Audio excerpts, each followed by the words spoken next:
Ito ay taong 2126.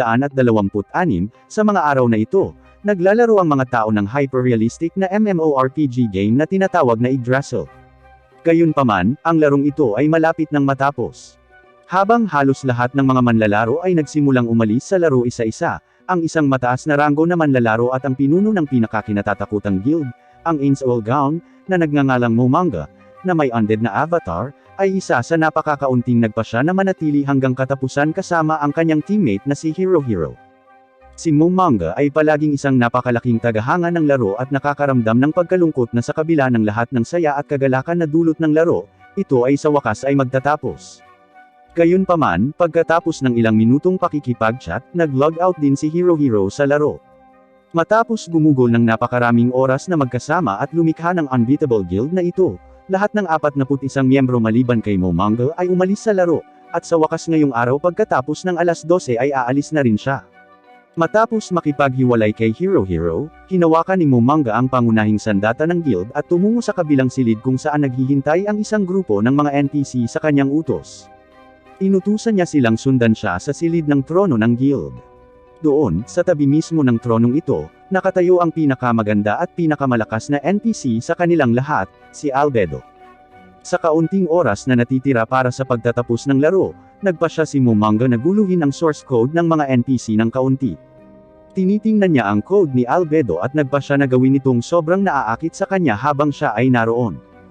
Pagkatapos ay umupo si Momonga at sumulyap sa kanyang Grand Guild at ipinikit ang kanyang mga mata habang tumutusok ang orasan sa alas 12. Nang muli niyang imulat ang kanyang mga mata, hindi pa rin naka-log out si Momonga sa laro.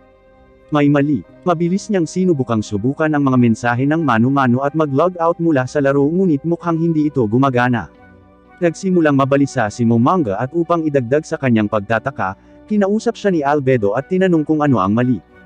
Tinitigan siya ni Momonga, parang totoo siya, at higit sa lahat, hindi katulad ng laro, gumagalaw ang bibig niya. Talagang kinakausap niya siya at lahat ng tungkol sa kanya ay parang hyper-realistic. Nagulat si Momonga ngunit biglang may kakaibang berdeng ilaw ang nagpakalma sa kanya. Pagkatapos ay ipinadala niya ang isa sa mga NPC, si Sebas, isang pinuno sa mga guard NPC ng Guild Hall, upang suriin ang nakapalibot na lugar. Sinabi niya na ang mga NPC ay maaari na ngayong kumuha ng mga utos ng hindi kinakailangang gumamit ng mga partikular na keyword ng laro mula sa laro. Tiyak na naisakay siya sa ibang mundo.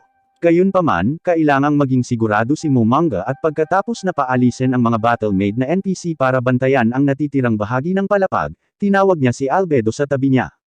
Napagtanto niya kaagad na totoo ang nararamdaman niya at mayroon pang ang sariling amoy, ngunit isang huling pagsubok ang ginawa niya. Tinanong niya si Albedo ng mahinahon hanggat kaya niya, kung maaaring hawakan niya ang dibdib nito, at pumayag naman ang dalaga, na tiyak na baliw na umiibig sa kanya, nahayaan siya. Ginawa ito ni Momonga at hinawakan siya, sa conclusion na tama, ang mga bagay at lahat ng tao sa paligid niya ay totoo. Pagkatapos ay nagdahilan siya at hiniling kay Albedo na tipunin ang lahat ng Guardian NPC mula sa lahat ng palapag ng kanilang guild, maliban sa 1st, 4th, at 8th floor Guardians, papunta sa fighting arena sa ika-6 na palapag.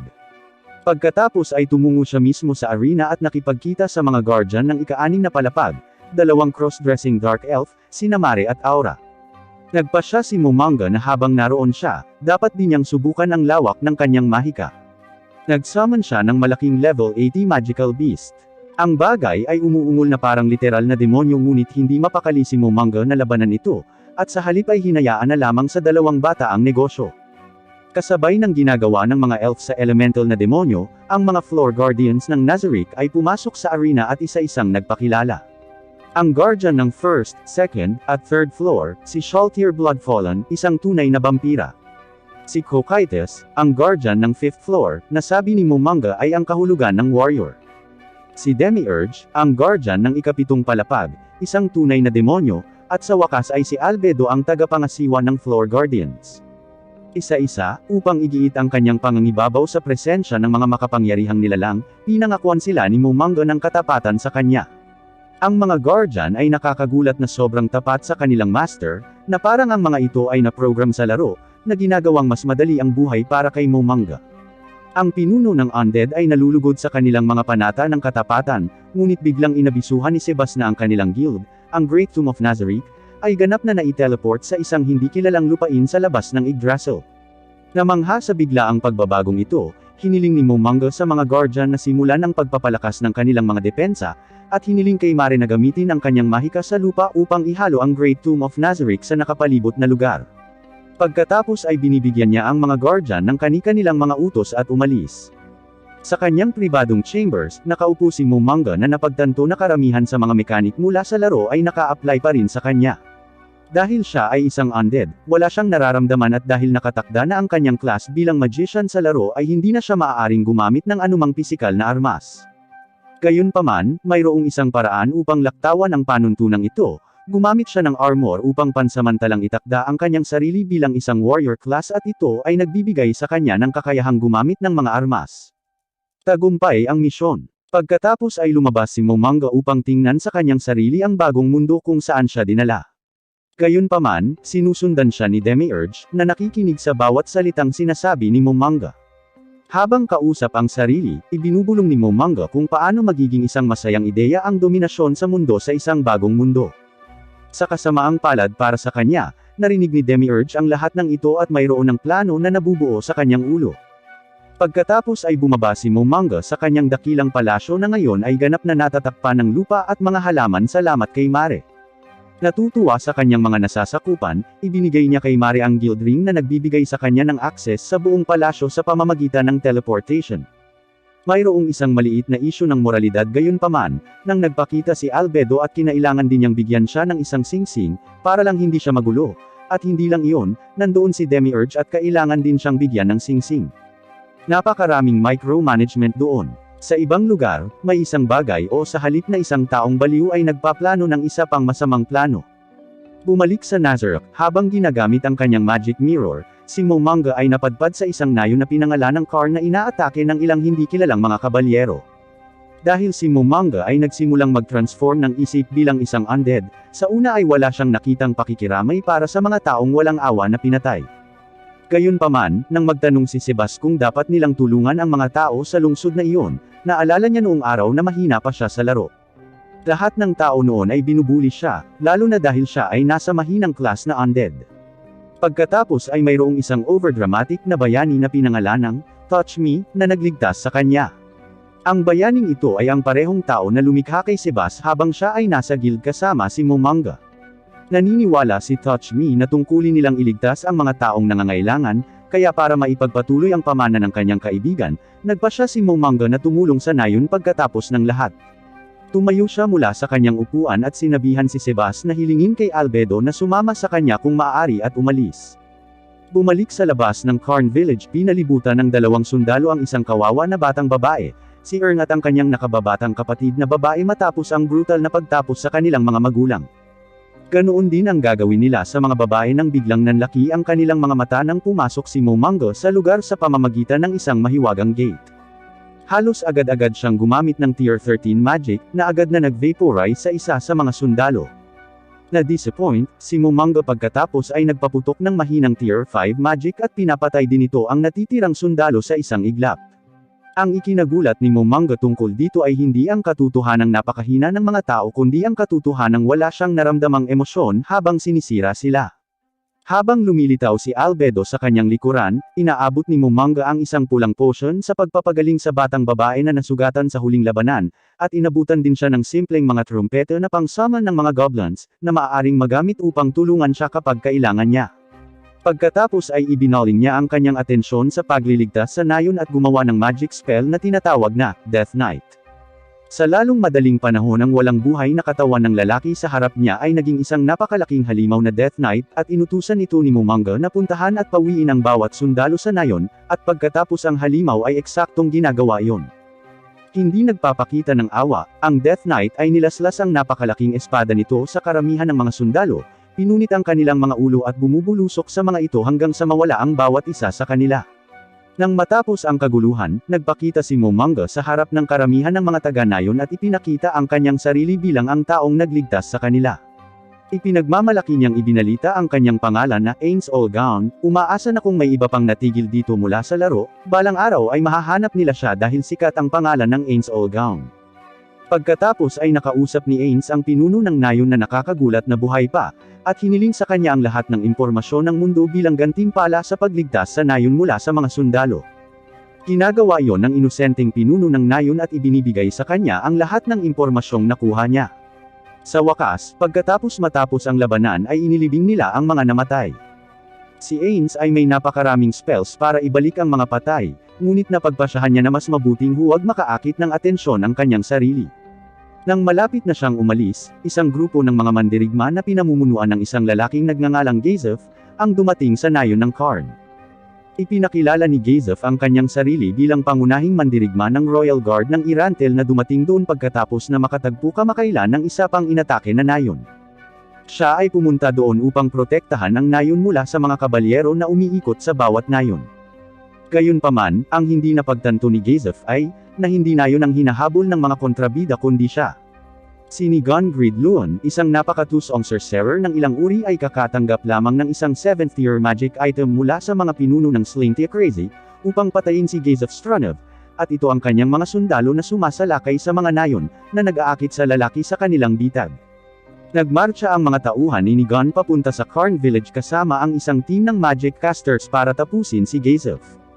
Napagtanto ito, sinubukan ni Gazef na kumbonsihin si Ains, dahil natalo niya ang isang buong hukbo kanina, na ipagtanggol ang nayon. Gayunpaman, tumanggi si Ains na tulungan siya dahil wala siyang makukuha sa paggawa nito. Hindi alintana ang pagkamakasarili, humiling kay Ains na protektahan ang mga taga-nayon kung hindi niya ito maprotektahan, na sinang-ayunan ni Ains, tutal kailangan niya ang mga taga-nayon upang mabuhay upang maipalaganap ang kanyang pangalan. Si Ains, gayunpaman, ay nagustuhan si Gazef at ang kanyang personalidad at binigay sa kanya ang isang bagay bago siya tumungo sa labanan. Sa wakas, si Gazef at ang kanyang mga tauhan ay nagsimulang harapin ang Slintia Crazy ng buong lakas, habang tinutulungan ni Ains ang mga taga-nayon sa pagtakas. Si Gazef at ang kanyang mga tauhan ay buong tapang na lumalaban sa mga magical beast na naalala ni Ains bilang mahihinang halimaw na tinatawag na Archangel Flames mula sa larong Yggdrasil. Halos hindi na siya binibigyan ng mga halimaw na ito ng EXP. Sa una, ginagamit ni Gazef ang kanyang martial arts na kakayahan upang talunin ang halimaw kasama ang kanyang mga tauhan, ngunit biglang ilan pa sa kanila ang naisummon, at si Gazef at ang kanyang mga tauhan ay lubhang na outnumbered at dahil dito ay natalo. Bago magawa ng mga magic casters ni Nigan ang huling atake, ang item na ibinigay noon ni Ains kay Gazef ay nag-activate, at pinapalitan ni Ains at Albedo si Gazef sa larangan ng digmaan. Sa sandaling lumitaw siya ay binalaan ni Ains ang kanyang mga kalaban na sumuko kung gusto nila ng madaling paglaya ng kanilang mga kaluluwa sa underworld, ngunit iniisip ng mga bastos na kontrabida na nagbibiro ang lalaki. Malaking pagkakamali. Kaagad, sinimulan ni Ains ng walang kahirap-hirap na harapin ang mga pag-atake ng mga tauhan ni Nigan, na ikinagulat nila, at mukhang ang mga talunan na ito ay hindi pa nakakaharap ng malakas, o sa halip ay lumampas sa kanilang lakas sa loob ng mahabang panahon. Nang natapos na ang lahat ng tinatawag nilang Monster Angel sa loob ng ilang segundo, walang choice si Nigan kundi i-activate ang 7th tier spell na ibinigay sa kanya, na nagsummon ng malakas na anghel para salakayin si Ains.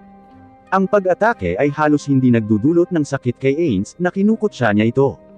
Napatulala at natakot sa kapangyarihang ipinakita ni Ains, nagsimulang magmakaawa si Nigan para sa kanyang buhay.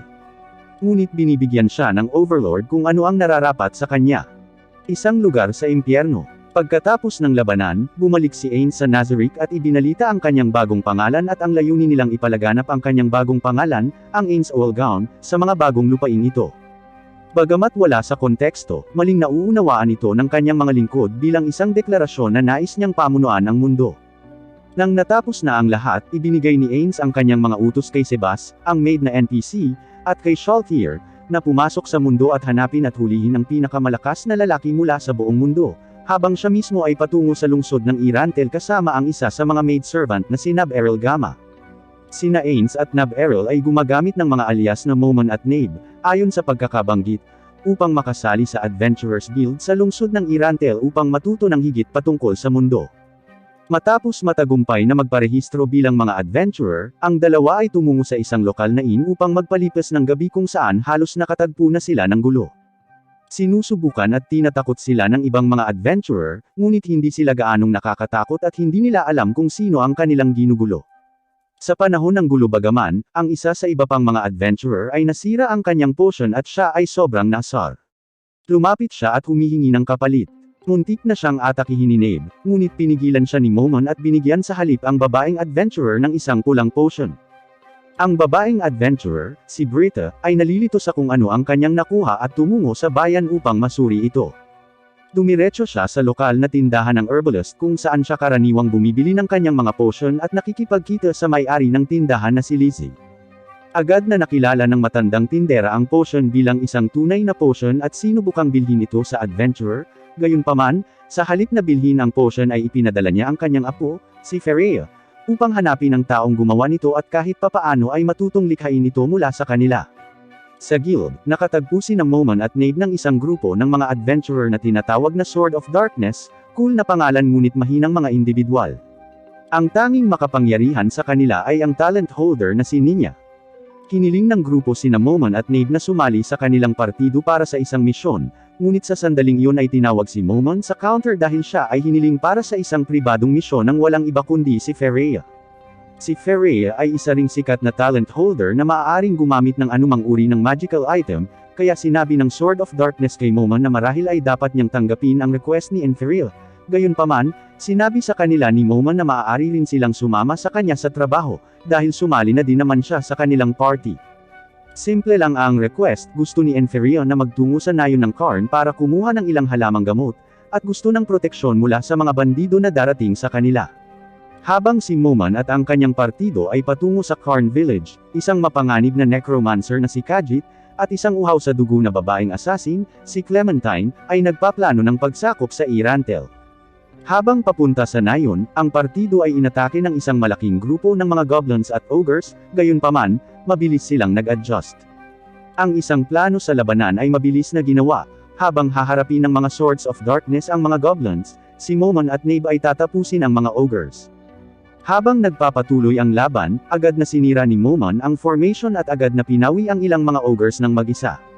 Sinundan din ni Nabe ang kanyang mga pangunguna at nagpapakita ng ilang third tier na magic na pinapatay ang ilang mga ogres at goblins habang siya ay naruroon. Napagtanto ng The Swords of Darkness na ang dalawang ito ay hindi lamang ilang ordinaryong copper level adventurer, ang kanilang level ay mas mataas kaysa doon. Ang ibang mga goblins at ogres ay nataranta at napaatras nang makitang pinutol ni Momon ang kanilang mga kamag-anak. Pagkatapos nito, ang buong grupo ay nagtitipon-tipon upang kolektahin ang mga bahagi ng katawan ng namatay na halimaw upang mamaya ay mangolekta ng gantimpala. Bumalik sa Irantel, ang plano ni Clementine at ni Khajiit na sakupin ang lungsod ay nagsimula na, dahil nagawa na nilang makuha ang korona ng karunungan na maaaring magamit upang lumikha ng napakalaking sangkawan ng mga zombie para sa kanilang hukbo. Nagkaroon ng hugis ang kanilang pakana. Sa wakas ay dumating na ang grupo ni Momon sa Karn Village, na tila naging ganap na kakaiba mula noong huling beses na binisita ito ni Momon bilang Ains. Ginamit ni Ern ang trumpeta ng goblins na ibinigay sa kanya ni Ains, at ngayon ay isang kawan ng mga talagang matatalino at malalakas na goblins ang nagpoprotekta sa nayon. Nahuli pa nga nila si Momon at ang barkada mula sa pagpasok sa nayon hanggang sa magpakita si Ern at papasukin sila. Noon pa man ay may crush si Ferreira kay Ern at madalas siyang bumisita sa nayon upang makipagkita sa kanya, ngunit ang pagbisitang ito ay matapos niyang malaman ang tungkol sa pag-atake. Nagpahayag ng pakikiramay si Ferreira sa dalaga ngunit nangako na si Henry na magiging matatag para sa kanyang nakababatang kapatid na babae, at hindi na binabalikan ang nangyari gamit ang puot. Sinabi niya kay Ferreira kung bakit napatibay ang nayon at binanggit din niya si Ains Olgaon, ang pulang potion na nagpagaling sa kanya, na nagbunsod kay Ferreira na isipin na si Momon ay si Ains Olgaon. Mabilis na pinuntahan ni Ferreira si Momon, aka Ains, at nagpasalamat sa pagligtas sa babaeng mahal niya. Humihingi din siya ng paumanhin sa panloloko sa kanya at ibinunyag niya ang tunay niyang layunin sa pagkuha kay Ains sa paglalakbay. Hindi galit si Ains ngunit sinabihan siyang huwag ibunyag ang kanyang pagkatao kahit kanino. Kinabukasan, hiniling ni Fire ang Swords of Darkness kasama sina Momon at Nabe na tulungan siyang mangolekta ng mga halamang gamot sa kagubatan. Pagdating ng buong grupo sa pasukan ng gubat ay nalaman ni Momon ang Wise King of the Forest, isang di umano'y makapangyarihang mahiwagang nilalang. Nang makakita ng pagkakataong magkaroon ng katanyagan, nakipag-ugnayan si Momon kay Aura pabalik sa Nazarick at pinalabas niya ang halimaw mula sa lungga nito. Habang papasok ang grupo sa kagubatan ay nagsimulang makatakot ang mga kakaibang ingay sa kanila, at si Momon ay tumungo upang tingnan ito dahil alam niyang ito ang dapat na halimaw na kailangan niyang talunin. Mula sa kailaliman ng kagubatan, galit na tumakbo palabas ang halimaw at sinusugod si Momon. Gayunpaman, labis ang kanyang pagkabigo, agad na kinilala ni Momon ang halimaw bilang isang higanteng Jungarian hamster, isang species na iningatan ng isa sa kanyang mga kasamahan sa guild bilang isang alagang hayop sa totoong buhay. Napagtanto na napakalaking kahihiyan na patayin ang gayong walang magawa at mahinang halimaw sa halip ay pinili ni Momon na gamitin ang isa sa kanyang mga kasanayan upang takutin ang halimaw na sumuko. Nagpasya siyang gawing lingkod niya ang hari. Pinangalanan ang Wise King na Hamsuki. Pagkatapos ay lumabas siya sakay sa likod ng hamster at ipinakilala si Hamsuki sa mga Swords of Darkness na humanga dito. Higit sa lahat, hindi rin sila natatakot dito kaya, na ginagawa itong medyo awkward para kay Hamsuki. Ang lahat ng miyembro ng Sword of Darkness ay humanga sa kaluwalhatian ng nilalang, dahil kilala ito sa buong mundo. Si Momon, gayunpaman, ay nabigla sa kanilang pangunawa kay Hamsuki, dahil hindi niya ito nakikitang iba, maliban sa isang higanteng cute na hamster. Anyways, pagkatapos ng matagumpay na pagkolekta ng mga halamang gamot, ang grupo ay bumalik sa Irantel. Pagkatapos ay humiwalay sina Momon at Nade sa grupo para irehistro si Hamsuki, habang ang Swords of Darkness ay bumalik sa pharmacy para sa kanilang bayad mula sa lola ni Enferia. Habang sinasamahan ng Sword of Darkness si Enferia, halos umaasang isang masayang pagtatapos ang kanilang paglalakbay, ay lumilitaw si Clementine sa kanilang harapan. Ang psychopathic na babae ay hindi masyadong perpekto sa kanyang mga plano at matapang na idineklara na gusto niyang kidnapin si Enferia. Tinangka ng The Swords of Darkness na kumuha ng oras para makatakas sina Enferia at Ninya, ngunit hinarangan ni Khajiit ang kanilang daan ng pagtakas. Mayroon lamang isang paraan ng pagtakas, ang lumaban. Sa ibang lugar, pagkatapos irehistro si Hamsuki sa Adventurers Guild, sinalubong ni Momon at Nade si Lizzie na gumagabay sa kanila sa kanyang bahay. Gayunpaman, may mali. Ang tunog ng katahimikan ay sobrang nakakabahala para matiis ni Momon. Mabilis niyang kinuha ang kanyang espada at tumungo sa storage room sa tabi ni Nade kung saan nakita nila ang mga Swords of Darkness na naging mga zombie. Mabilis niyang tinapos ang tatlong lalaki at napansin niya ang isang putol-putol na katawan ni Ninya na nakahiga doon at hindi na makita si Enferia.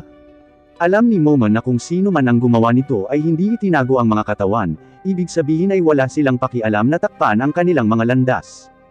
Pangalawa, isang piercing weapon ang ginamit para patayin ang Sword of Darkness at sa wakas, dahil walang ibang nakuha maliban kay Enferia, tiyak na ang target nila ay si Enferia. Sa kaalamang ito, tinanong ni Momon si Lizzie kung gusto niyang kunin siya para iligtas ang kanyang apo. Alam niyang may tiwala siya na maililigtas niya si Enferia mula sa mga dumukot sa kanya ngunit kailangang ibigay sa kanya ni Lizzie ang lahat ng mayroon siya bilang gantimpala. Nang walang ibang opsyon, sumasang-ayon si Lizzie sa pseudo na Faustian contract. Pagkatapos ay inilagay ni Momon ang kanyang kamay sa isang literal na butas sa space-time continuum, at naglabas ng ilang scroll. Pagkatapos ay inutusan niya si Nade, ipinapaliwanag sa kanya ang pagkakasunod-sunod ng mga spells na kailangan niyang gamitin, upang masubaybayan si Enferia. Nagagawa nilang matunten si Clementine sa isang lumang sementeryo sa gilid ng bayan. Gamit ang Crystal Monitor, nadiskubre ni Momon ang isang undead na hukbo kasama si Enferia sa gitna nito, kaya napagtanto niya na malapit nang magkaroon ng pag-atake ng zombie. Inutusan niya si Lizzie na alertuhan ang guild at bayan, at agad na sumugod sa sementeryo. Sa mga tarangkahan ng sementeryo, nagchichil ang mga gwardya nang biglang mapansin ng isa sa kanila ang pulutong ng mga zombie na paparating sa kanila. Doon nila napagtanto na baka ito na ang huling gabi ng kanilang buhay. Sa kabutihang palad para sa kanila, dumating sina Momon at Nade sa oras upang iligtas sila mula sa mga zombie. Literal na pinabagsak ng dalawa ang isang buong hukbo ng mga zombie at narating ang lugar kung saan nakakulong si Enferia. Sa labas ng makulimlim na templo, si Khajiit ay nagsasagawa ng ilang ritual kasama ang kanyang mga alipores, habang si Clementine ay nakaupo na parang kontrabida sa mga anino ng isa sa mga haligi. Para makipaglaban ng patas, si Momon ay nagpasya na harapin ang psychopath na si Clementine, habang si Nade ay humaharap kay Khajiit at sa kanyang mga alipores. Si Nade, kahit na pinipigilan niya ang kanyang kapangyarihan, ay tinatapos ang lahat ng mga alipores ni Khajiit sa isang iglap, kaya ang matandang Voldemort sympathizer ay hinila ang kanyang trump card, isang literal na skeletal dragon. Ang halimaw na ito ay di umano'y immune sa lahat ng anyo ng mahika, na nangangahulugan na si Nade ay nasa isang malaking disadvantage, o siya ay maaaring hindi. Ang babae ay may sapat na lakas pa rin na maaari niyang literal na kontrahin ang kalansay, at mahinahon habang siya ay nakikipaglaban dito. Sa kabilang banda, si Momon ay nalilibang din, dahil si Clementine ay talagang mayabang, at iyon ay palaging magpapahamak sa kanya. Ipinagmamalaki niya na si Gazef lang ang malamang na makakatalo sa kanya, at sinabihan si Momon na tumakbo siya habang kaya pa niya. Nagulat si Momon sa sinabi ng babae at nag-aalok ng counterclaim, para labanan siya ng may partida. Magsisimula na rin ang laban nila. Bumalik kay Nabe, at si Khajiit ay sobrang desperado na hindi lang isa kundi dalawang skeletal dragon ang kanyang ipinatawag. Sa pagkakataong ito, nagkakaroon ng kaunting issue si Nabe, hanggang sa marinig niya ang mga salita mula sa kanyang master upang ilabas ang kanyang buong potensyal, pagkatapos ay tinanggal ni Nabe ang kanyang uniforme at tulad ng isang Power Ranger ay nag-transform sa kanyang maid form. Pagkatapos ay pinatunayan niya na ang buong skeletal dragon na immune sa magic, ay mali. Tama, immune sila sa magic pero hanggang 6th tier magic lang, at may access si Nabe sa magic na mas mataas pa sa level na yun. Madaling pinawi ni Nabe ang mga dragon at si Khajiit sa pamamagitan ng 7th tier spell. Si Momon, na patuloy na nagbibigay ng partida kay Clementine, ay paulit-ulit na nakikipaglaban sa kanya. Galit na galit sa kung paano siya paulit-ulit na tinutuya ni Momon bilang mahina, sinusugod ni Clementine si Momon ng buong puwersang pag-atake at sinaksak siya sa magkabilang mata ng mga elemental strike. Pinapawi lang ni Momon ito, na nakabigla ni Clementine, at niyakap siya ng isang brasong yakap ng oso. Inihayag ang kanyang tunay na kalikasan bilang isang undead, pinahirapan ni Ains si Clementine na natalo siya ng isang magic caster na hindi man lang gumamit ng magic. Kitang-kita na nanginginig, walang humpay na sumisigaw si Clementine at humagulgul habang hinahampas si Ains para pakawalan siya. Napatunayang walang saysay ang kanyang mga pagsisikap, at dinurog ni Ains ang kanyang katawan gamit ang magkabilang braso, na ikinamatay niya. Pagkatapos ay bumalik si Ains na matagumpay kasama sina Nab Errol, Hamsuki, at Enferia, at para sa kanyang mga pagsisikap ay agad na napromote sa rango ng Mithril. Sa ibang lugar, sa kanyang misyon, si Shaltir ay nasa labas ng Nazarick, sinusubukang hanapin ang mga gumagamit ng martial arts kasama sina Sebas at Solution, isa pa sa mga maid mula sa Nazarick. Si Solution ay nagpapanggap na isang babae ng isang malaking bahay, at umaakit ng hindi gustong atensyon kung saan ang iba ay kumukuha ng impormasyon, at higit sa lahat, mga bilanggo. Sa kanilang pagpunta sa ibang bayan, halos agad silang nakatagpo ng ilang mga bandido. Gayunpaman, hindi alam ng mga kawawa na bandido na ang kanilang kamatayan ang kanilang hinarang, at hindi ang isang kawawang walang magawang babae, na maaari nilang pagnakawan. Si Shaltir ay lumabas sa karwahe, at ang kanyang mga vampira na babae ay agad na bumaba at brutal na hinati ang bawat lalaking nakatayo sa malapit. Si Shaltir, sa kabilang banda, ay pinabalik sina Sebas at Solution sa kaharian at pumunta sa base ng mga bandido, kung saan hinarap niya ang kanilang pinuno, si Brain Anglos, na marunong sa martial arts. Gayunpaman, napakahina niya kumpara sa kanya na hindi niya nararamdaman na gumagamit siya ng martial arts. Ang pagsasanay sa buong buhay ng kawawang lalaki ay napatunayang walang halaga, nang ang kanyang pangunahing pag-atake ay literal na sinalungat ng kanyang pinky fingernail. Siguradong masisira ang ulo ng lalaki dahil dito. Matapos takutin ang kaawa-awang binata, nag-transform siya sa blood frenzy at pinatay ang lahat ng mga bandido maliban kay Brain, na nakatakas. Sinubukan niyang sundan siya, ngunit nakatagpo siya ng iba pang adventurer, at nagpasya siya ng mabuti habang siya ay naruroon, bakit hindi katayin din ng ilang inosenteng bystanders. Isa-isang pinatay ni Shaltir ang lahat hanggang sa marating niya si Britta, na tulala at natatakot na binato niya ng literal na potion ang vampira. Sa kabutihang palad para sa kanya, ang potion ay ang ibinigay sa kanya ni Ains, na nagpapaniwala kay Shaltir na gusto siya ni Ains na buhayin. Kinuha niya ang adventurer bilang bilanggo, at kumuha ng impormasyon mula sa kanya nang mapagtanto niya na isang adventurer ang nakatakdang tumakas. Sinubukan niyang hanapin siya ngunit sa huli ay inatake siya ng ilang hindi kilalang tao na naglabas ng ilang god tier na sandata, at inaatake siya nito, na ginawang maliwanag na puting liwanag ang buong madilim na lugar. Sa ibang lugar, habang tinatalakay niya ang kanyang bagong promosyon kasama si Nab Errol, nakipag-ugnayan si Ains kay Albedo na nag-alerto sa kanya na nagrebelde si Shaltir Bloodfallen laban sa Nazarick. Bumalik si Ains sa Nazarick sa isang estado ng panik, kung ito ay maaaring mangyari sa isang NPC, maaari itong mangyari sa kanilang lahat. Sinabi niya kay Albedo na itaas ang seguridad ng guild sa maximum, at pagkatapos ay hiniling sa kanya na subaybayan ang kinaroroonan ng tunay na vampira. Kasabay nito, ang lahat ng Mithril adventurers ay ipinatawag din upang harapin ang hindi kilalang vampirang ito na pumatay ng toneladang adventurer kagabi lamang. Napagtanto ni Ains na ito ay si Shaltir, at nagboluntaryong pabagsakin siya sa kanyang sarili, ngunit hindi lahat ng tao sa silid ay nagtitiwala sa tao na literal na tumalon mula sa pinakamababang antas hanggang sa pinakamataas sa isang araw lang. Nagpa siya din ng isa pang adventurer na samahan si Ains, at nauwi sa kamatayan sa mga kamay ni Ains habang inatake ni Mare ang lalaki hanggang sa kanyang kamatayan. Pagkatapos ay tumungo si Ains sa lokasyon kung saan nakatayo si Shaltir na walang buhay na parang puppet. Sinubukan ni Ains na gumamit ng isang super tier magic item para palayain siya, ngunit nabigo ito, na nagpatanto sa kanya na may mga god tier magic item din sa mundong ito. Mabilis siyang umatras kasama si Albedo at bumalik sa Nazareth upang maging handa sa susunod na mangyayari. Pagkatapos ay dinala ni Ains si Albedo sa treasure room na binabantayan ng NPC na nilikha niya, si Pandora's Actor. Doon, napagtanto niya kung gaano siya naging tamad, o talagang may pinagdadaanan lang siya noong nilikha niya ang NPC. Ang Pandora's Actor ay tunay na ehemplo ng kilabot. Sa kabutihang palad, hindi na niya kailangang magdusa pa sa mga basura ni Pandora, at mabilis na kinuha ang mga world-class na item sa guild, at nilagay sa mga floor guardian NPC ang mga ito para protektahan sila bago siya lumaban kay Shaltir.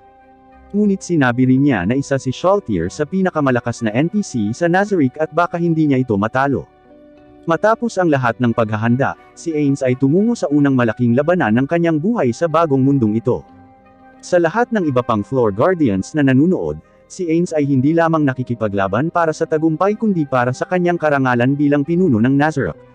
Maaari niyang ipadala ang sinuman sa iba pang NPC upang gawin ang trabaho para sa kanya, ngunit ayaw ni Ains na maglaban sila sa kanilang mga sarili, dahil sa kanila ay nakikita niya ang kanyang mga kaibigan. Nakarating si Ains at hinamon si Shaltir sa isang labanan, ngunit hindi siya tumutugon hanggat hindi siya inaatake tulad ng sa mga laro. Kaya't nagpa siya si Ains na ilabas ang epic na kapangyarihan, at nilagyan ng sarili ng daan-daang spells bilang paghahanda para sa labanan. Ang buong eksena ay tumatagal ng higit sa 2 minuto na kung gaano karaming mga spells ang idinagdag niya. Sa wakas ay nagsimula na ang labanan, walang ideya si Shaltir kung bakit ngunit inihayag niya na kailangan niyang salakayin si Ains, malamang na na-brainwash siya ng god tier na sandata. Ang labanan ay uminit, at sina Ains at Shaltir ay tila magkatulad sa bawat isa, gayunpaman, si Shaltir ay isang NPC pa rin at ang kanyang mga galaw at pag-iisip ay limitado sa kung ano ang kanyang idinisenyo. Sa kabila nito, binigyan ni Shaltir ng isang malupit na laban si Ains na kailangan pang gamitin ang kanyang espesyal na galaw, ang The Goal of All Life is Death. Hindi tinatalo ng galaw na ito si Shaltir pero binanggit ko lang kasi sobrang angas. Ipinagpatuloy ni Ains at Shaltir Bloodfallen ang kanilang laban. Gayunpaman, nabunyag na ang kalalabasan ng kanilang laban ay hinulaan na ni Ains. Ginamit niya ang pinakamatandang kasanayan na naimbento ng mga tao upang talunin si Shaltir. Sinadya ni Ains na sabihin sa kanya ang kanyang kahinaan, at ang kakulangan nito at akitin siya gamit ang peking data. Gamit ang kaalaman tungkol kay Shaltir, na ibinigay ng kanyang lumikha at ng kanyang kaibigan na si Peroncino, inihanda niya ang buong labanan. Kaya kahit naisip ni Shaltir na malamang ay wala sa level si Ains, nagsisimula pa lang siya. Sa pagbawas ng kanyang MP, lumipat si Ains sa isang warrior class at ginamit ang sandata ng world champion, ang Perfect Warrior.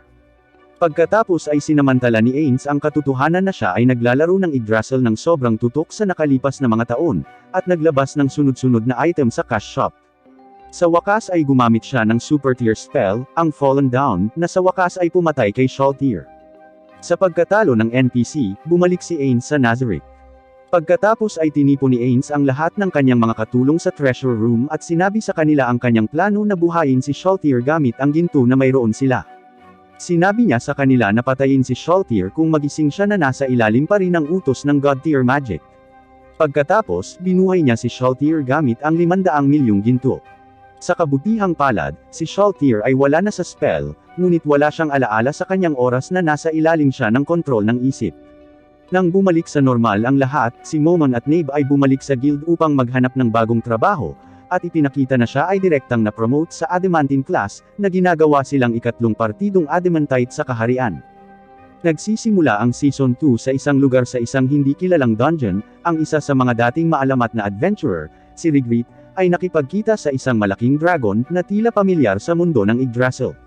Ipinaliwanag ng dragon kung ano ang nararamdaman niya na ang daang taon na kaganapan ng isang manlalaro ng Yggdrasil na na-transport sa kanilang mundo ay nangyari, at kung paano niya naramdaman sa pagkakataong ito na ang manlalaro ay masama. Binalaan niya si Ygritte na manatili sa kanyang mga depensa at maging maingat sa bawat galaw. Hindi ako sigurado na magiging sapat iyon. Ang ating bida na si Ains, sa kabilang banda, ay kasalukuyang gumagawa ng isang adventure mission bilang si Momon. Gayunpaman, tulad ng inaasahan kahit na ang pinakabaliw na mga halimaw ay masyadong mababa ang antas para sa kanya upang harapin. Pagkatapos patayin ng isang butiki na kasing laki ng isang normal na bahay, bumalik siya sa Nazarick at dumiretso kay Albedo upang marinig ang mga ulat ng mga plano ng Nazarick. Malugod na winelcome ni Albedo ang pag-ibig ng kanyang buhay at agad na nagsimulang makipaglandian sa Overlord. Sa kasamaang palad, si Ains ay isang undead, at hindi makatugon sa kanyang damdamin, kaya't hiniling niya sa kanya na ipakita sa kanya ang ulat. Tila, abala si Aura sa paggawa ng Nazarick sa malapit upang linlangan ang mga tao. Si Demiurge ay nasa isang lugar na gumagawa ng mga spell scroll gamit ang magic ng dugo, at inihahanda ni Cocytus ang kanyang sarili para sa unang pagpapakita ng kapangyarihan ng Nazarick. Aabangan natin yan mamaya. Si Shaltir naman ay hindi pa ganap na nakakabalik sa kanyang katinoan. Siya ay bumalik na buhay, ngunit ang pagkakasala sa pakikipaglaban sa kanyang master ay nagkaroon ng lubos na tama sa kanyang utak. Siya ay nasa isang lugar sa Nazarick na nag-iinom ng alak. Bumalik sa kabisera ng Rheestice Kingdom, si Gaze of Stronach sa wakas ay nasa tabi ng kanyang hari sa konseho, ligtas at maayos salamat kay Ains Olgaun. Medyo madaming magandang sinabi si Gaze of tungkol sa tao na nagligtas ng kanyang buhay sa kanyang hari, kaya naman hiniling ng hari na makipag-meeting si Gaze of kay Ains para personal niyang pasalamatan ito sa ginawang kabaitan. Sa ibang lugar, sa nayon ng Lizardmen, pinag-uusapan ng Greenclaw Tribe Chieftain, si Shosryu, ang pang-araw-araw na buhay kasama ang kanyang nakababatang kapatid na si Zariuso. Si Zariuso, ang may hawak ng sikat na sword Frostbane, ay hindi na miyembro ng tribo dahil lumayas siya upang maghanap ng kaalaman noong siya ay napakabata. Ang Lizard ay nagdala ng iba't ibang mga bagong ideya, tulad ng pagsasaka ng isda sa nayon. Gayunpaman, alam niya na sa kabila ng lahat ng ito, siya ay isang outcast pa rin. Habang nag-uusap ang magkapatid sa kanilang buhay ay biglang dumilim ang langit at nagmamadali silang bumalik sa kanilang nayon. Isang madilim na napakalaking nilalang ang bumaba mula sa langit na nagpapahayag ng sarili bilang tagapagbalita ng tinatawag na dakila. Binabalaan nito ang mga taga-nayon na sa loob ng 8 araw ay darating ang hukbo ng dakila sa kanilang nayon at sisirain sila. Maghanda ng walang kwentang pagtutol, ang pahayag nito at muling naglaho sa langit. Pagkatapos ng kakaibang deklarasyon mula sa isang literal na halimaw sa kalangitan, umupo ang tribong Lizardman para sa isang pulong ng konseho sa tabi ng kanilang pinakadakilang salamangkero, isang matandang butiki. Ang ginang, na nakakagawa lamang ng Tier 2 magic, ay nagpahayag na ang demonyo mula sa langit, sa presensya nito, ay malamang na may hindi bababa sa Tier 4 magic, kaya iminumungkahi niya na malamang na tumakbo sila. Ang mga butiki, gayunpaman, ay nag-aatubili na bitawan ang kanilang paggalang sa sarili at mas gugustuhin nilang lumaban kaysa tumakas, kaya naman ipinapayo ni Zariuso na ang lahat ng Lizardmen na tribo ay dapat bumuo ng isang alyansa upang lumikha ng isang malaking hukbo para sa labanan sa hinaharap. Ang iba pang Lizardmen ng tribo ay nagsimulang ibuli si Zariuso para sa pagmumungkahi ng isang hangal na solusyon. Marahil ay hindi nila alam na si Zariuso ang uri ng pangunahing karakter sa season na ito. Pero hindi rin talaga sila nagkakamali.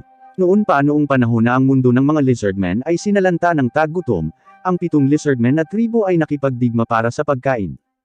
Ang mga tribong Small Fang, Razortail, Red Eye, at Dragon Tusk ay ang 4 na tribo lamang na nakaligtas sa digmaan. Ang Dragon Tusk ay ang tanging kalaban na tribo na nakaligtas sa labanan. Bagamat ang unang 3 tribo ay malamang na madaling magsanib puwersa, imposibleng humingi ng tulong sa tribo ng Dragon Tusk, o malamang na iyon ang iniisip ng mga butiki. Gayunpaman, si Zariuso ay naninindigan pa rin na ito ay ang kanilang laban lahat o sila ay mamatay, kaya pinamamahalaan niyang kumbonsihin ng konseho na hayaan siyang subukan at hikayatin ang mga tribo na magsanib puwersa. Ang manlalakbay ng butiki ay tumungo muna sa kanyang paglalakbay sa pinakamalapit na tribo na tinatawag na Red Eyes. Pagdating niya doon ay dinala siya sa isang malungkot na tolda kung saan nakilala niya ang pinuno ng Red Eyes tribe na nagngangalang Crush Lulo. Ang Lizard Woman ay hindi katulad ng anumang nakita ng sinuman, siya ay albino. Habang nagtago siya sa takot na baka kapuutin siya ng iba dahil sa kanyang maputing balat, nagulat ito nang agad na pinalabas ni Zaryuso ang kanyang pag-ungol ng pagkakagusto matapos siyang makita. Si Zaryuso ay labis na nabigla sa kanyang kagandahan na nakalimutan niya ang lahat tungkol sa kanyang misyon at nagsimulang kumilos na parang isang gogo. Sa ilang segundo ng pagkakita kay Lulo, hiniling niya itong pakasalan siya. Pagkatapos ng ilang awkward na sandali, sa wakas ay huminahon ang lalaki at nakumbinsi si Lulo na sumali sa kanyang layunin. Medyo masaya si Lulo na gawin yun dahil alam niyang kung kanya-kanya lang sila, lahat sila ay mamamatay. Matapos makumbinsi si Lulo, nagpa siya si Zaryuso na ipagpatuloy ang kanyang paglalakbay sa iba pang mga tribo. Gayunpaman, iminungkahi ni Lulo na bisitahin muna nila ang mga Dragon Tusks dahil maaari siyang magpadala ng mensahero sa ibang mga tribo. Okay lang si Zaryuso sa ideya at tumungo sa tribo ng Dragon Tusk kasama si Lulo, na nakatago sa likod ng isang literal na palumpong. Sa ibang lugar sa isang kampo sa gilid ng burol, nakatanggap si Cocytus ng malaking kargamento ng mga magic scroll mula kay Demiurge na may mensaheng maghahatid ng napakalaking tagumpay para sa Supreme One, si Ainz Ooal. Confident rin si Cocytus na magdadala siya ng kamatayan at kaguluhan sa ngalan ng kanyang master sa darating na digmaan. Pagkatapos ng ilang paglalakbay, sa wakas ay narating ni Zaryuso at Lulo ang kasumpa-sumpa na tribo ng Dragon Tusk at nakakagulat na madaling pinapasok ng mga gwardya. Gayunpaman, ang pinuno ng tribo ng dragon na si Zenburo ay hindi isang makatuwirang tao. Baka sabihin pa ng iba na medyo makaluma na siya, dahil mahilig lang siyang mag-discuss ng mga bagay-bagay pagkatapos lang ng laban. Ang pinuno ng butiki ay agad na hinamon si Zaryuso na makipaglaban, nangako na pakikinggan lamang ang kanyang panukala kung siya ay mananalo laban sa kanya. Kung matalo si Zaryuso, hindi lang siya mamamatay kundi si Lulo ay kukunin din bilang premyo ni Zenburo. Hindi sigurado kung pumayag pa ba ang kawawang babae dito, pero nagsalita na ang mga lalaki at nagsimula na ang laban.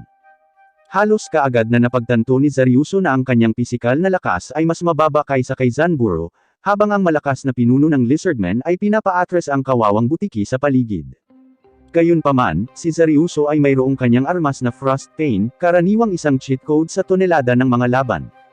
Ang espada ay nag-iiwan ng nagyayelong epekto kapag nahawakan nito ang isang kalaban, at sa bawat pag-atake niya ay nagsimulang madaig ni Zaryuso si Zenburo, hanggang sa wakas, ang pinuno ay sumuko. Pagkatapos ay sumali si Zenburo kina Zaryuso at Lulo, at ang partido ay bumalik sa Razortail Lizard Tribe, ang unang lugar ng pag-atake gaya ng idineklara ng masamang langit na demonyo ilang araw na ang nakalipas. Ang lugar ay napuno na ng mga mandirigmang lizard habang ipinapahayag ni Zaryuso ang mabuting balita ng pagkakaisa sa lahat ng mga tribo. Gayunpaman, walang oras upang manatiling kalmado at magdiwang, isang pulong ay nasa lugar na. Ang mga taga-masid mula sa mga Lizardmen ay nakakuha ng impormasyon na may isang malaking hukbo ng mga undead. Napakalaki ng hukbo na kahit pinagsama-sama ang lahat ng mga tribo ay nahihigitan pa rin sila ng 3 laban sa isa. Si Zenburo ay kumpiyansa pa rin tungkol sa pag-atake ngunit ang iba pang mga pinuno ay hindi masyadong masaya sa pag-atake sa isang mas malaking hukbo. Ang labanan sa hinaharap ay magiging isang mahirap. Di nagtagal, isang kawon ng mga undead na halimaw ang lumitaw para sa isang pag-atake tulad ng ipinangako ng Herald. Gayunpaman, ang mga butiki ay tila nakakagulat na handa laban sa pag-atake. Kahit na sa napakaraming bilang ng mga umaataking puwersa, ang mga butiki ay nakatayong matatag. Ito ay maliwanag na ang kakulangan ng isang commander sa undead army ay gumawa sa kanila na hindi masyadong epektibo. Ang pinuno ng mga nayo ng butiki ay nagpapatawag din ng mga elemento ng latian upang tulungan sila sa labanan na ibahin ang lugar sa kanilang pabor. Ang mga butiki ay nanalo laban sa napakalaking puwersang ito. Si Cocytus, na binigyan ng utos ng tungkulin na i-take over ang mga butiki ay nanunood, habang ang hukbo ay gumuho sa mga walang saysay na pakikibaka ng mga butiki. Nababagabag sa ideya na dinudungisan niya ang pangalan ng kanyang master, tinawagan niya si Demiurge para sa ilang payo. Gayunpaman, dahil ang pangalan ng Ainz Ooal ay hindi kailanman binanggit, sinabihan ni Demiurge si Cocytus na kumilos ng mag-isa. Nabigo ang napakalaking Ice Demon, hinayaan ng kanyang commander na si Elder Leech na sumama sa pag-atake laban sa Lizardmen, at muling nagpatuloy ang labanan. Ang Elder Leech ay nagtataglay ng napakalaking magic power at nagsimulang magpasabog sa mga butiki ng isa-isa. Hindi na nito kailangang pumasok sa larangan ng digmaan dahil sa malayuan nitong kakayahan. Gayunpaman, gumawa si Zaryuso ng isang plano, upang tapusin ang Leech gamit ang kanyang mga short-range skill. Sumakay siya sa kanyang alaga, isang Hydra, at tumakbo patungo sa Lich. Nakalulungkot na napatay ang Hydra, ngunit nagawa ni Zaryuso na mabitag ang Lich sa loob ng isang kulungan ng yelo gamit ang kakayahan ng kanyang espada. Sa kanilang dalawa na nakakulong sa loob ng bilangguan, ang Lich at si Zaryuso ay nakikipaglaban sa kanilang sukdulang kakayahan. Sa kabila ng pagiging mas malakas ng Lich kaysa sa Lizardman, hindi nawala ng pag-asa si Zaryuso. Pagkatapos ng maraming sakit at maraming pag-atake, si Zaryuso ay nagwagi sa pamamagitan ng sorpresang pag-atake sa Lich sa isang hamog at itinulak ang kanyang Frost Pain sa hindi umiiral na utak ng Lich. Sa tagumpay ng Lizardman sa labanan, humarap si Cocytus at sagutin ang kanyang master para sa kanyang kabiguan. Ipinagdiriwang ng Lizardman ang tagumpay, nakapagtataka, ang banta na tila Avenger level, ay hindi ganoon kahirap harapin. Habang ang buong Lizard Group ay nasa labas na nagdiriwang, sina Zaryuso at Crush ay nag-iisa sa isang tolda na namumula. Ang dalawang ito ay gumaganap ng landian kamakailan, ngunit hindi sila makapagsasaya ngayong gabi, habang si Zenburo ay nagtataka sa pag-iisip kung ang mga ito ay nagsasaya, na labis na ikinagulat nila. Bumalik sa Nazarick, tinipon ni Ains ang lahat ng kanyang mga guardian kasama ang isang bagong mukha, si Victim, ang guardian sa ikawalong palapag. Ang demonyong mukhang Pokemon, sa lahat ng katapatan, ay tila may mga kapangyarihan upang tulungan silang maghanda para sa mga hindi inaasahang pagtatagpo. Pagkatapos ipakilala ang bagong miyembro, ibinoling ni Ains ang kanyang pagtuon kay Shalltear at sinabi sa kanya na parurusahan niya siya mamaya para sa kanyang mga aksyon. Napagtatanto na marahil ang isang parusa ay makapagpapabalik sa kanya sa kanyang sarili at maalis ang kanyang pagiging guilty sa sarili. Sa wakas, oras na para ipakita ni Cocytus ang kanyang ulat. Ipinaliwanag ng kawawang demonyo kung paano siya natalo habang minamaliit niya ang mga butiki at ang kanilang mga kakayahan. Gayunpaman, ipinaliwanag ni Ains na binigyan niya si Cocytus ng mahinang hukbo upang matuto siyang umangkop at muling mag-apply ng mga resources bilang pinuno. Dahil ang lahat ng puwersa ni Cocytus ay low-tier undead, walang panganib para sa Nazarick. Sa kabila ng lahat ng ito, kailangang harapin ni Cocytus ang kaparusahan, dapat niyang lipulin ang mga lizardmen sa mukha ng mundong ito. Si Cocytus, na tila umunlad mula sa kanyang kamakailang pagkabigo, sa halip ay humiling na hayaang buhayin ang mga lizardmen at gawing lingkod ng Nazarick. Nang tanungin ni Ains kung bakit, humakbang si Demiurge sa pagmumungkahi, na maaaring makinabang sila upang makita kung paano gagana ang pamamahala sa isang bagong tao sa ilalim ng Nazarick. Pagkatapos ng lahat, nagpaplano sila para sa dominasyon sa mundo at ang pamamahala sa mga tao ay isa rin sa mga gawain sa ilalim nito. Sa kaunting pag-aatubili, si Ains ay sumang-ayon sa mga hinihiling, ngunit inutusan niya silang pamunuan ang mga butiki gamit ang paraan maliban sa takot. Parang may natitira pa namang puso ng tao kay Ains pagkatapos ng lahat. Mahinahon niyang ipinaliwanag na gusto niyang ang lahat ng mga guardian ay kumilos tulad ni Cocytus, at kumilos para sa higit na kabutihan ng Nazarick sa halip na bulag na gawin ang ipinagagawa niya sa kanila. Isang desisyon na pagsisisihan niya. Makikita natin. Pagkaalis ni Ains, sinabi ni Demiurge sa mga guardian na nilayo ni Ains ang lahat ng ito, na nais nilang matutong maging higit na nagtutulungan sa kanilang layunin ng pananakop. Ginagawa ng lalaking ito na parang genius si Ains, kahit na ang kawawang tao ay wala man lang clue kung ano ang nangyayari. Sa kanyang kwarto, masaya si Ains na ang kanyang mga guardian ay natututong mag-evolve. Para sa isang literal na overlord, medyo inosente siya. Kinabukasan, ang mga guardians at si Ains mismo ay bumalik sa larangan ng digmaan sa isang engranding pagpapakita ng puwersa, nagyayelo sa lawa, naghagis si Gargantua ng napakalaking bato sa gitna ng lawa, at ang undead ay nagsagawa ng royal procession para maupo si Ains sa ibabaw ng bato at magsalita sa harap ng mga lizardmen. Ito ay hindi na isang normal na digmaan, ito ay isang digmaan na ngayon sa ngalan ng Ains Allgown. Namangha ang mga lizardmen habang nakikita nila na kahit ang undead na hukbo, ay may mas mahusay at mas malakas na kagamitan kaysa sa kanila. Napagtanto nila na ang labanan noon pa man ay pagsubok lamang ng kanilang lakas at ang tunay na labanan ay tiyak na mapapatay silang lahat. Tumungo si Zaryuso at ang kanyang kapatid kay Ains bilang mga kinatawan para sa pahayag. Sinabi sa kanila ni Ains na sa loob ng 4 na oras, darating si Cocytus upang salakayin sila ng mag-isa at kung mananalo sila laban sa kanya, maaari silang mamuhay ng mapayapa. Malinaw na gustong sumuko ang dalawang butiki ngunit walang susuko kung walang laban. Hindi hahayaan ni Ains na mangyari iyon.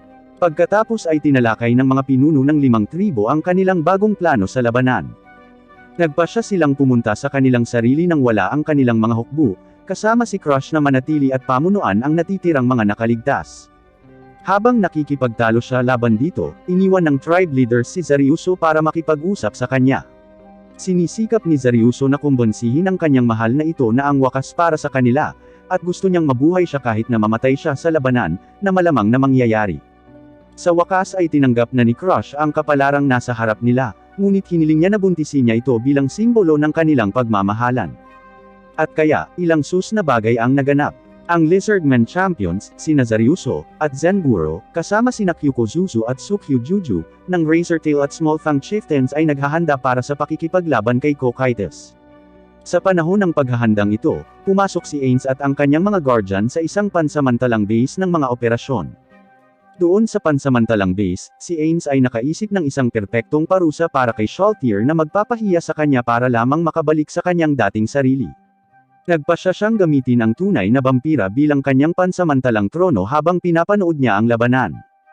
Gayunpaman, sa halip na ipahiya si Shalltear, ang pagkilos ay medyo nakasabik sa kanya. Habang nakaupo sa ibabaw ni Shalltear, ginagamit ni Ains ang Mirror of Remote Viewing para panuurin ang mga aksyon na gagawin ng Lizardmen.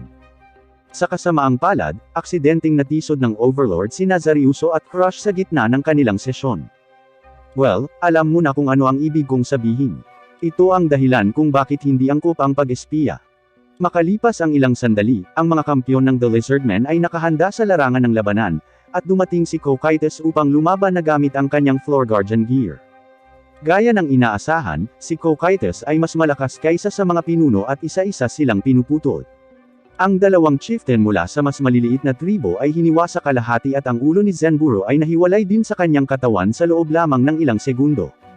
Tanging si Zaryuso at ang kanyang kapatid na lalaki ang naiwan.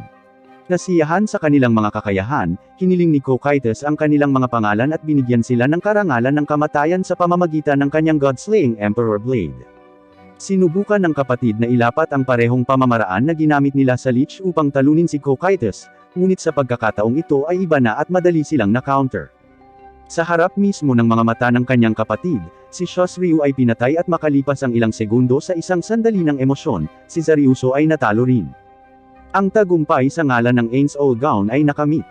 Nang maglaon, binati ni Ains si Cocytus para sa kanyang tagumpay at ipinatawag si Crush para sa isang deal, iulat at subaybayan ang kanyang mga tao para sa anumang mga palatandaan ng paghihimagsik at bubuhayin ni Ains si Zaryuso. Sumang-ayon si Crush at muling binuhay ni Ains si Zaryuso. Ipinakita ni Ains ang hindi kapanipaniwalang gawaing ito sa mga butiki na ngayon ay sumasambo sa kanya na parang isang Diyos. Pagkatapos na ipangako ang kanilang katapatan, hiniling ni Zaryuso na ibalik din ang kanyang kapatid at si Zenburo, ngunit si Ains, na nakaranas ng pagkawala ng level pagkatapos buhayin si Zaryuso, ay hindi kaagad ginawa, isinasaalang-alang niya ito, na pinapanatiling protektado ng mga Lizardmen ang kanilang mga katawan. Habang nasa Reestais Capital pa rin, pumunta si Sebas sa Magician's Guild para bumili ng spell scroll, at pabalik sa mansyon ay napadpad siya sa isang brutal na sinakta na dalaga. Matapos maalala ang mga salita ng kanyang lumikha na player na si Touch Me, kinuha siya sa kaligtasan. Ang lalaking nagtapon sa kanya ay nakiusap kay Sebas na huwag gawin, dahil siya ay papatayin ng sindikato ng krimen ng Eight Fingers dahil sa pagpayag na kunin ang isang asset. Binigyan ni Sebas ng pera ang lalaki para tumakas sa bayan bilang tugon. Sa kanyang pagbabalik, nabigla si Solution sa pag-aalaga ni Sebas sa dalaga. Inutusan pa ni Sebas si Solution na pagalingin ang batang babae sa kanyang mga pinsala, kahit labis ang pagkamuhi nito sa mga tao. Nang tuluyang magising ang dalaga, napaiyak siya sa ipinakitang antas ng kabaitan. Sa buong buhay niya ay minamaltrato at ginamit siya ng mga tao at ngayong ipinakita sa kanya ang gayong pagmamalasakit at pagmamahal ay nabigla siya. Ipinakilala ng babae ang kanyang sarili bilang tuware, at ipinaliwanag na nais niyang pagsilbihan si Sebas bilang tanda ng pasasalamat. Si Sebas, na tila nagustuhan ng babaeng tao ay nag-utos kay Solution na huwag ipaalam kay Lord Ains, na isinasaalang-alang na ito ay isang maliit na bagay. Ngunit si Solution, bilang isang racist, ay hindi nasisiyahan sa bagong tuklas na pag-ibig ng tao. Samantala, nag-aalmusal si Gazef kasama si Brain Anglos, na nasa depressive state kasunod ng pakikipagtagpo niya kay Shalltear. Hindi lamang nabugbog ng isang babae ang lalaki, ngunit na-trauma rin siya pagkatapos ng kanyang pinakamahusay na pag-atake, ang pinaghirapan niya sa loob ng mga dekada, ay napahinto ng isang kuko lamang. Nakakalungkot para sa lalaking ito, kailangan niya ng therapy sessions. Sa ibang lugar sa isang liblib na rehiyon, sinisira ng Adamantite Adventurer Team, ang Blue Rose, ang isang ilegal na pananim na ginagamit sa paggawa ng isang malakas na narcotic na tinatawag na Black Dust. Ang koponan ay magpapatuloy, dahil ang issue ay hindi magtatapos sa pagwasak ng isang kampo lamang. Habang nag-scouting, nakahanap ang miyembro ng Blue Rose na si Evil Eye ng parchment na may code, na maaaring maghatid sa kanila sa mga pinuno ng Eight Fingers, ang aktwal na mga master ng buong masasamang sitwasyon na nangyayari sa Restais Kingdom sa ngayon. Ang Eight Finger ay isang napakalaking kriminal na crew na may mga kamay sa lahat ng uri ng kriminal na aktibidad, mula sa negosyo ng droga hanggang sa pang-aalipin, ginagawa nila ang lahat. Sa ibang lugar sa parehong oras, tinalakay ng mga pinuno ng Eight Fingers ang pagsunog ng pananim at maging ang batang babae na iniligtas ni Sebas. Hindi sigurado kung bakit napakahalaga ng isang batang babae sa isang malaking mafia crew, ngunit hayaan muna natin ito sa ngayon. Sa mesa, ipinangako ni Zero, pinuno ng Eight Finger Security, kay Coco Doll, pinuno ng Slave Department, na ibabalik ng kanyang mga tauhan ang babae sa kanilang pag-aari. Dahil ang world domination ay dumating sa mga pakikibaka sa pagpapanatili ng pananalapi, at habang sinusuri ni Ains ang pananalapi ng New World, nahihirapan siyang pamahalaan ang mga pondo para sa budget ng Lizardmen at ng mga undercover agent ng Nazarick. Ang kanyang hukbo at mga tauhan ay patuloy na lumalaki, ngunit ang mga resources na mayroon siya ay limitado, isinasaalang-alang ang katotohanan na wala siyang paraan upang kumita ng pera at gastos lang ng gastos nito. Hindi pa nabanggit ang malaking halaga na ginastos niya para buhayin si Shaltir. Si Nubbarrel, bilang Nabe, ay pumupunta kay Ains patungkol sa iba't ibang mga sample ng ore na binili niya para magsagawa ng eksperimento sa appraisal, upang makita kung aling ore ang kikita ng pinakamaraming ginto. Ibinigay niya kay Nabe ang lahat ng pera na natitira niya, ipinaalala sa kanya na maging patago at kaaya-aya sa mga tao para sa kanilang mga balat kayo, at tahimik na nagtatampo tungkol sa kanyang mga problema sa pera. Sa ibang lugar, si Climb ay binibigyan ng sparring session ni Gazef. Alam ni Gazef na si Climb ay isang ordinaryong batang lalaki lamang na walang espesyal na kasanayan o kakayahan o may kapangyarihan na lumakas pa, at gayunpaman, ay nasisiyahan siya sa walang humpay na pagnanasa at determinasyon ng bata. Sinabi ni Gazef sa kanyang vice chief na ang kapangyarihan ni Climb ay hindi maaaring lampasan ang kapangyarihan ng isang gold rank na adventurer, at hindi yun mababago ng kanyang mga pagsisikap, ngunit maaari pa rin siyang matuto mula sa karanasan. Pagkatapos ng spar, pumunta si Climb upang makipagkita sa kanyang prinsesa, si Prinsesa Renner na kanyang pinaglilingkuran at ipinakilala sa pinuno ng Blue Roses, si Lakios, kasama ang isa sa kambal na assassins ng Blue Roses, si Tina. Sa ilalim ng gabay ni Renner, nalaman nila na ang code na natuklasan nila sa Black Dust Crop ay sa katunayan ay isang listahan ng mga lokasyon. Ang mga lokasyon ay lumilitaw na ilang pangunahing hideout, at mga pasilidad ng imbakan ng grupo ng Eight Fingers sa kabiserang lungsod. Nagpasya silang salakay ng isa sa mga lokasyon na ito. Isang underground na warehouse. Samantala, pinagsisilbi ni Sebas si Tuare bilang katulong ng asyenda. Napagpasyahan nila na pinakamahusay na itago si Tuare sa loob ng bahay, ngunit ang Eight Fingers ay mukhang nalaman na ito, at hindi nagtagal si Succulent, isang ahente ng Eight Fingers, at si Constable Staffen, ay nakita na si Tuare sa bahay. Ang dalawa ay humihingi ng kabayaran para sa pagbili ni Sebas kay Tuare sa kabila ng mga batas na anti-slave, upang mapatawad sa kanyang krimen. Pinahintulutan si Sebas ng 2 araw na pag-isipan ang kanilang panukala, umalis ang dalawa. Napagtanto ang problema at ang katotohanan na ang kanilang cover bilang mga ahente ng Nazarick ay maaaring masira. Si Solution ay nagmensahe kay Ains upang ipaalam sa kanya na si Sebas ay maaaring naliligaw sa kanilang misyon, o mas malala pa ay makompromiso. Nagtungo si Climb sa isang inn kung saan nanananghalian sina Gagaran at Evil Eye, at ipinaalam sa kanila na gusto nila Lakios na maghanda silang kumilos. Habang nagpapatuloy ang pag-uusap, ipinaalam sa kanilang dalawa ni Evil Eye ang bagong pangkat ng Adamantite, ang Darkness, na binubuo ng mga adventurer na sina Momon at Nabe, kasama ang The Wise King of the Forest bilang isang alagang hayop, na iniwan si Gagaran na namangha sa kanilang naiulat na mga nagawa. Nais ni Climb na magkaroon ng gayong lakas, ngunit pinayuhan siya ng duo laban dito. Ipinaliwanag nila na hindi katumbas ng halaga na mawala ang kanyang pagkatao sa paghahangad ng kapangyarihan. Samantala, si Brain ay gumagawa ng gawain para kay Gazef, na nag-iisip na ang ilang sariwang hangin ay mas mahusay na ibalik ang lalaki sa kanyang dating sarili. Habang papunta siya sa lungsod, dumaan si Brain sa isang pulutong ng mga tao na nanunood sa grupo ng mga lasing na lalaki, na umaatake sa isang batang lalaki dahil sa simpleng pagkabangga sa kanila. Kasabay nito, dumaan din si Climb sa parehong lugar ngunit hindi tulad ni Brain, gumagalaw siya upang itigil ang bagay na iyon. Ang grupo ng mga lalaki ay hindi natakot kay Climb, at ipinagpatuloy ang kanilang pag-atake, ngunit sa kasamaang palad para sa kanila, isang lalaki na nagngangalang Sebas ay nasa malapit din. Pinagmamasdan ni Brain si Sebas, na mabilis na gumagalaw sa karamihan at niresolba ang usapin sa isang suntok. Habang lumalayo si Sebas, sina Climb at Brain, na parehong inspirado at humanga sa mga kakayahan ng lalaki, ay magkahiwalay na sinusundan ang butler sa isang eskinita, kung saan masigasig na humiling si Climb kay Sebas ng isang mabilis na aralin sa lakas. Nakikita ni Sebas na mapagkakatiwalaan si Climb at binigyan siya ng aral, kung paano madaig ang takot sa kamatayan. Pinupuno ni Sebas ang mga pandama ni Climb na may layuning pumatay. Isang aura ng kadiliman na nananaig sa lahat ng kanyang emosyon at ginagawa siyang walang damdamin. Naghagis si Sebas ng isang nakamamatay na suntok na malamang na makapatay kay Climb, ngunit ang bata ay umiwas sa huling posibleng pagkakataon sa pamamagitan ng pagtagumpayan sa kanyang takot sa pamamagitan ng pag-iisip kay Renner. Si Brain, na nasaksihan ito sa paligid ng sulok, ay nakumbinsi sa pamamagitan ng kakayahan ni Climb na pagtagumpayan ang matinding takot, na ipinapakita ang kanyang sarili, pati na rin ang paghiling na matuto rin mula kay Sebas. Gayunpaman, bago makapagbigay ng isa pang leksyon si Sebas, 5 assassin mula sa 8 Fingers Gang ang nagpakita. Pinabagsak ni Sebas ang 3 sa kanila habang ang 2 ay hinarap ni Brain at Climb. Sa pagbagsak ng kanilang mga umaatake, gumamit si Sebas ng isang kasanayan upang madaling tanungin ang isa sa kanila kung saan mahahanap si Succulent at ang 8 Fingers. Ang trio ay kumilos ng magkasama dahil sa isang malaking paggalang sa isa't isa, at kumilos upang sirain ang 8 Fingers sa kabisera ng Reestais.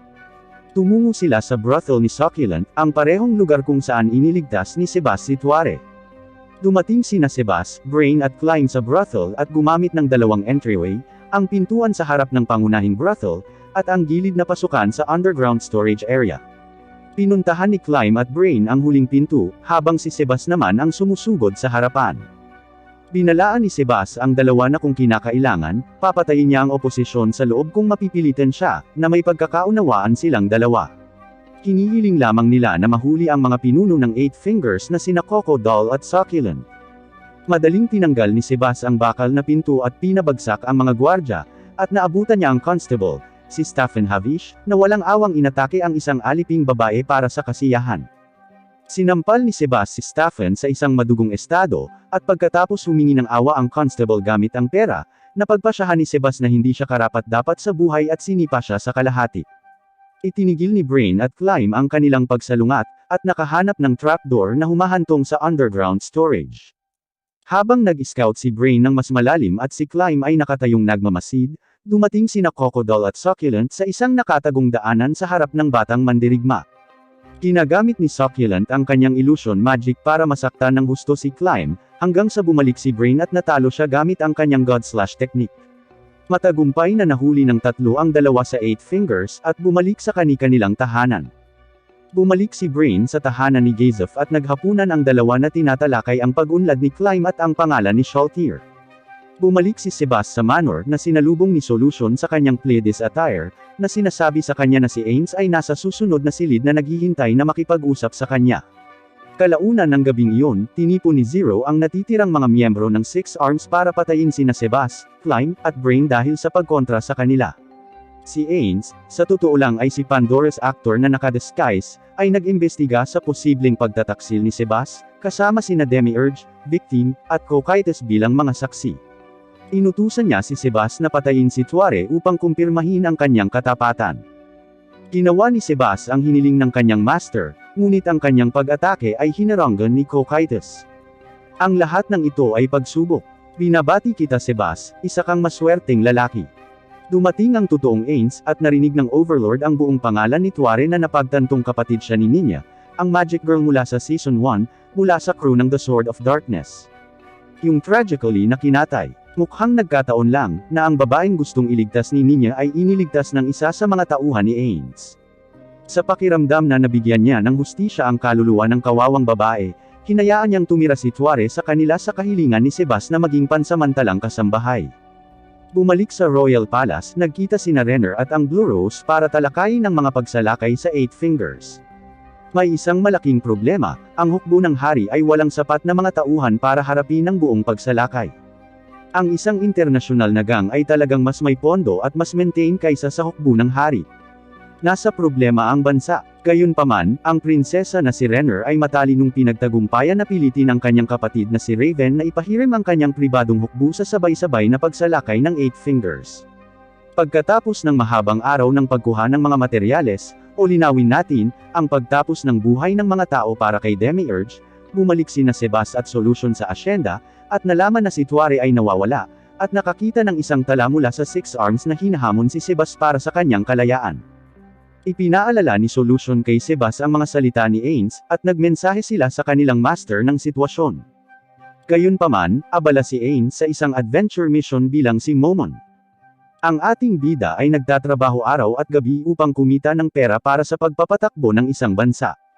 Tinawagan ni Ains si Albedo at inutusan siyang magpadala ng reinforcement para tulungan si Sebas sa pagsagip. Bagamat nag-aatubili si Albedo na pakilusin ang mga puwersa ng Nazareth para sa pagtulong sa isang tao lamang, wala siyang pagpipilian kundi ang tuparin ang kagustuhan ng kanyang master. Nagpadala si Albedo ng puwersa para kay Sebas na nag-utos sa lugar na sirain ang Eight Fingers. Dumating sina Demiurge, Mare at Shaltir upang tulungan si Sebas sa pag-rescue. Ang buong plano ay hindi lamang gaganap bilang isang rescue para kay Tuare, ngunit magkakaroon din ng isang nakatagong benepisyo para sa Nazareth. Pagkaalis ni Sebas, inilatag ni Demiurge ang plano para sa kanyang Operasyon Gehenna, kina Pleiades, Mare, at Shaltir. Samantala, sa Royal Encampment, sina Climb at Brain ay nakipagtulungan sa dating adventurer na si Lockmere upang salakayin ang isa sa mga kilalang Eight Fingers base. Doon ay nakakagulat na nakatagpo nila si Sebas, na pinapunta ng Eight Fingers sa parehong base, o talagang ang Six Arms. Nang nakatagpo ni Sebas ang apat na miyembro ng Six Arms, tumatagal lang siya ng ilang segundo para tapusin sila at ang mga nakapaligid na customer. Iniulat ni Solution na wala si Zero sa mga parokyano. Sa ibang lugar sa Hilma, isa sa mga tirahan ng pinuno ng Eight Fingers, nagising siya na nakita niya ang kanyang tahanan na nakakulong sa mga palumpong. Nandoon si Mare na naghihintay na magising siya, at nang nagising siya, binali niya ang kanyang binti upang kaladkarin siya palayo, naiwan si Entoma upang ubusin ang laman ng manor. Habang si Entoma ay nagmemeryenda sa isang bahagi ng katawan ng tao, si Gagaran ay nagkaroon ng pagkakataong makaharap sa kanya at nakipaglaban sa Bugmaid, sa pag-aakalang kasama niya ang Eight Fingers.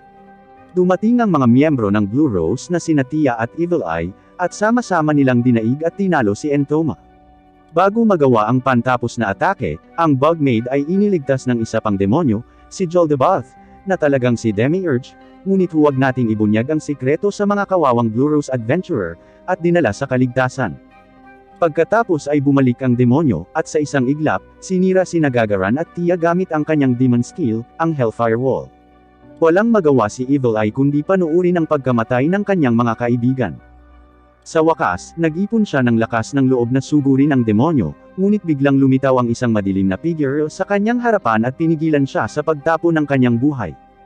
Dumating na si Momon. Si Evil Eye, nang marinig ang tungkol kay Momon at ang kanyang mga gawa, ay humiling ng tulong kay Momon upang talunin si Joldebath. Hindi nakakagulat na sumang-ayon ang magiting na adventurer. Lahat ito ay bahagi ng isang plano. Pinatunayan ni Momon ang kanyang sarili na kapantay ni Joldebath, habang ipinagtatanggol si Evil Eye sa parehong oras. Nasaksihan ang gayong kadakilaan sa harap ng kanyang mga mata, tila nagkaroon ng romantikong damdamin si Evil Eye para kay Momon. Seryoso ka ba dyan, ate? Ang iyong mga kaibigan ay literal na nasunog sa isang malutong, parang ilang minuto pa lang ang nakalipas, maaari mo bang ihinto ang paglandi kahit minsan? Pagkatapos ng ilang sandali ng sparring, tuluyang umalis sa laban si Joldebath, na nagsasabing naghahanap siya ng isang bagay sa loob ng lungsod, at babantayan niya ang rehiyon kung saan naroroon ang item. Habang gustong sundan siya ni Evil Eye, nagpa siya si Momon na huwag, nagsisinungaling siya na sa kabila ng mukha silang patas sa labanan, talagang nagpipigil si Joldebath kaya maaaring mas malakas siya kaysa sa kung anong pinapakita niya. Samantala, sina Brain at Climb at isa pang dude na may pangalan na Lockmere, ay nag-escort kay Tuare, o sa tingin at nalinlang lang sila na si Tuare iyon, ay nalaman ng nakatagpo nila si Zero, na hinahamon si Brain na makipaglaban. Magkasama, nagtagumpay sina Lockmere at Klein na talunin si Succulent na disguised bilang tuware, habang sina Brain at Zero ay nagpapatunay na pantay na tugma. Si Sebas, pagkatapos iligtas ang tunay na tuware, ay naglibot at nadiskubre ang laban. Hindi makapaniwala si Zero sa sinabi ni Sebas na ang Six Arms ay napatay lahat. Galit na galit, tinalikuran ni Zero ang kanyang pakikipaglaban kay Brain at pinakawalan ang kanyang pinakamalakas na pag-atake kay Sebas, na hinarap ito ng hindi kumikibo. Tinapos ni Sebas si Zero sa isang dropkick. Talagang maangas. Pagkatapos ay umalis ang Butler kasama si Tuare, na nangangakong ibabalik ang utang niya kay Climb at Brain para sa kanilang tulong sa kanyang pagliligtas. Isang bilog ng apoy na nilikha ni Joldebath ang lumabas sa loob ng lungsod at nakikita ng lahat. Inayos ni Princess Renner ang mga adventurer at ang mga sundalo na pumasok sa ring at patayin ang mga demonyong naroroon sa loob, habang sinusubukan ni Climb, Brain, at Lockmere na iligtas ang mga mamamayan. Habang sina Momon, Nabe, at Evil Eye ay sumugod sa gitna upang labanan si Joldebath. Ang matalinong prinsesa ay nagnanais na gamitin ang mga adventurer at sundalo sa malaking panganib na halos walang laban, habang ang grupo ni Momon ay gumagalaw upang patayin si Joldebath. Tama, hindi siya ang iyong karaniwang uri ng prinsesa ng Disney. Magdudulot ng malaking gulo ang babaeng ito mamaya. Kumilos ang mga nagsama-samang adventurer upang iligtas ang mga nahuli na sibilyan sa residential sector, habang pinipigilan ng mga Royal Guard ang isang alon ng mga demonyo hanggang sa dumating sina Momon, Nabe at Evil Eye. Sa lahat ng kaguluhan, si Brain ay napansin ang nakadisguised na si Shaltir. Bigla siyang natigilan, ngunit naalala niya na maaaring ito lang ang pagkakataong tubusin ang kanyang karangalan at mabigyan din ng pagkakataon ng kanyang mga kaibigan na manalo. Hinahamon niya si Shaltir para bigyan ng oras ang mga kasama niya para makatakas. Si Shaltir ay hindi masyadong nasasabik na makipaglaban sa isang mahina at lumapit sa kanya na may parehong board na saloobin tulad ng dati. Sa pagkakataong ito, nagawa ni Brain na putulin ang kuko ni Shaltir gamit ang fourfold slash of light. Si Brain, bilang isang simpleng tao, ay tinatanggap ang maliit na gawaing ito bilang isang tagumpay laban sa kanyang kalaban at masayang umatras habang siya ay distracted. Nakahanap si Brain, Climb at Lockmere ng isang bodega ng mga sibilyan at nahaharap sa mga taong nagsusumamo para sa kanilang kinuhang mga mahal sa buhay. Habang nakatagpo ni na Momon, Nabe, at Evil Eye si Joldebath, nakita nila ang kanyang 5 masked demon maids. Habang pinangangasiwaan ng mga babaeng adventurer ang mga katulong, nilalabanan ni Momon si Joldebath. Ang labanan sa pagitan ng pinakamalakas ay nagdadala sa kanila sa isang abandonadong gusali kung saan sa wakas ay mabibitawan na nila ang kanilang acting. Sina Demiurge at Ains ay nag-uusap ng pribado para pag-usapan ang buong plano ni Demiurge. Ang lahat ng sisi ay dapat ibigay kay Joldebath, upang mapalakas ang katanyagan ni Momon. Sa ganoong paraan, makukuha nila ang lahat ng tao, pati na rin ang pagpapalago ng reputasyon ni Momon. Sa kabilang banda, habang nakikipaglaban si Evil Eye, isang nakatagong si Nab Errol ang mahinahong nakikipag-chat sa 3 sa kanyang mga kapatid na babae. Habang nagbibigay si Mare ng senyales ng lindol, bumalik ang mga katulong sa kanilang mga tungkulin. Si Evil Eye ay muling pinagsama kay Nabe, at si Joldebath ay itinulak ni Momon sa eksena. Nanawagan si Joldebath ng pag-urong, at natapos na ang kaguluhan. Ang mga adventurer at mga sundalo ay nagtitipon at nagpupuri kay Momon bilang isang bayani ng kaharian.